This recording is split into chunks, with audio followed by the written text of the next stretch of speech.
Salut, c'est Frédéric Aucoin, conseiller pour le cabinet l'expertcomptable.com et je vais te dire à toi, en moins de 5 minutes, qu'est-ce que ça veut dire cette réforme de retraite. Première chose, la retraite, c'est le premier patrimoine des Français. Quand vous parlez de patrimoine, en général, vous parlez du patrimoine immobilier. C'est la valorisation de votre appartement, votre maison de vacances, etc. Et le deuxième patrimoine, c'est le patrimoine financier. Donc, c'est ce que vous avez sur vos comptes.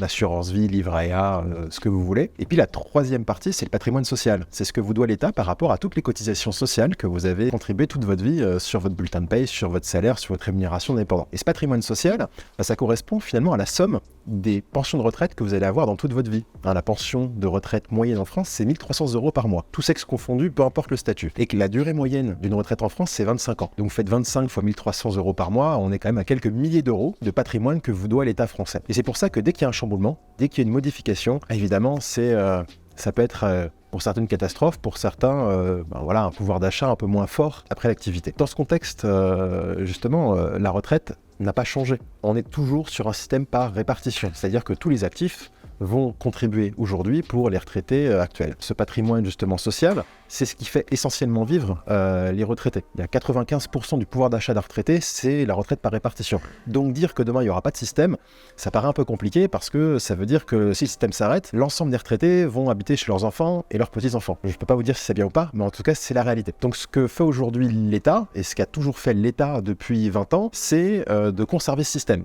C'est pas revenir sur une retraite qui va aller dans la capitalisation comme beaucoup de pays anglo-saxons, mais de rester sur une espèce de solidarité intergénérationnelle qui va permettre aux plus jeunes de cotiser pour les plus anciens. Et donc dans ce contexte de retraite par répartition, on a aujourd'hui 2 niveaux. On a une retraite de base qui est en lien avec l'État, c'est une retraite qui est liée à la durée de cotisation et qui fait que plus on travaille longtemps, plus on va avoir une meilleure retraite. C'est pour ça qu'on parle des fameux trimestres de retraite. Et puis on a un second niveau qui s'appelle la retraite complémentaire, qui est en lien avec le montant de sa rémunération. C'est pour ça qu'on parle de points. Les points Agirc-Arrco quand on est salarié, les points RCI quand on est au régime des travailleurs non salariés, les points CIPAV, les points IRSEC pour les artistes. Enfin voilà, nous on s'adapte évidemment à toute la situation pour nos clients. Et donc cette retraite-là, qui est composée de 2 niveaux, historiquement on pouvait partir dès 62 ans. 62 ans, c'était l'âge d'ouverture des droits, donc à partir duquel on peut demander à l'État français de liquider sa prestation de retraite et de l'avoir jusqu'à la fin de sa vie. Pourquoi cette réforme ? Moi je dis comment cette réforme en fait ? Comment cette réforme ? Parce qu'aujourd'hui, le système est fait que chaque Français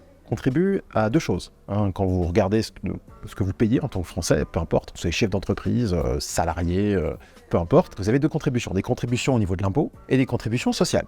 Les contributions de l'impôt, vous savez, vous allez sur impôt.gouv, vous déclarez vos impôts, vous les payez, ou en tant que chef d'entreprise, vous payez vos impôts sociétés, et ça va aller pour le financement de la collectivité, mais dans le sens, les routes, l'éducation nationale, les ministères, tout ce qui va être public et collectivité locale. Vos cotisations sociales, par contre, que vous allez cotiser en grande partie aux URSSAF, vont contribuer uniquement à la protection sociale, dont une grande partie à la vieillesse, donc aux pensions de retraite. Et on va essayer à chaque fois d'être à l'équilibre entre ce qui est prélevé aux cotisants et ce qui va être donné aux retraités. Être en équilibre, ça veut dire qu'on va être autonome finalement dans ce compte. Et pour être autonome et donc être à l'équilibre, on ne peut réformer que de 3 manières quand on a cette vision-là.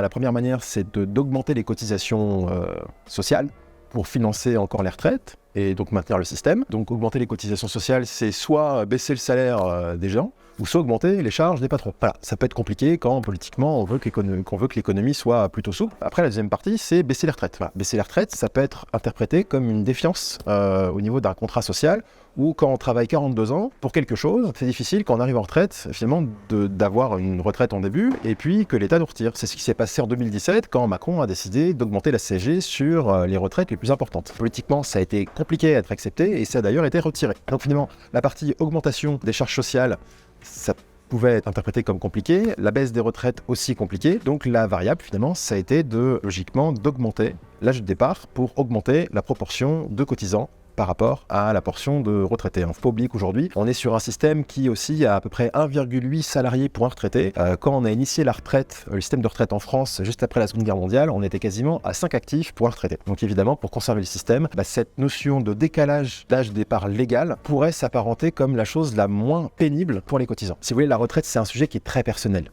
Si on aime énormément son métier et que c'est de la passion, on ne verra pas forcément le temps venir. Si on subit évidemment son métier et qu'on a plutôt une vie perso exceptionnelle qu'on préfère maximiser, ça va être un peu plus compliqué. Chacun vit évidemment sa retraite comme il le peut et ses réformes comme il le peut. Et nous, à chaque fois, on est là pour vous aider. On est là pour vous aider à comprendre le système, comment l'organiser. C'est-à-dire que en tant que freelance, en tant que chef d'entreprise, vous avez la main sur votre rémunération, et vous avez la main aussi sur comment vous allez pouvoir générer des droits retraite.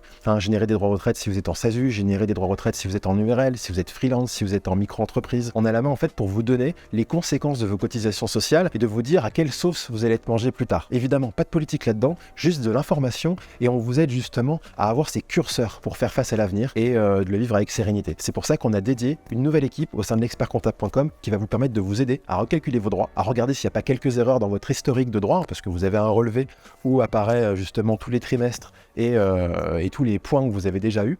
Et l'idée, c'est de dire que dans le temps, qu'est-ce qui va se passer pour vous? À quel âge vous allez pouvoir partir? Avec combien? Et est-ce qu'il n'y a pas des stratégies intéressantes de changement de statut, d'arbitrage de rémunération et même de mise en place de contrats supplémentaires qui vous permettront, j'aurais dit, d'arriver sereinement à la retraite. Si vous avez aimé cette vidéo, je vous invite à vous abonner et je vous invite à nous contacter sur le lien juste en bas de la description.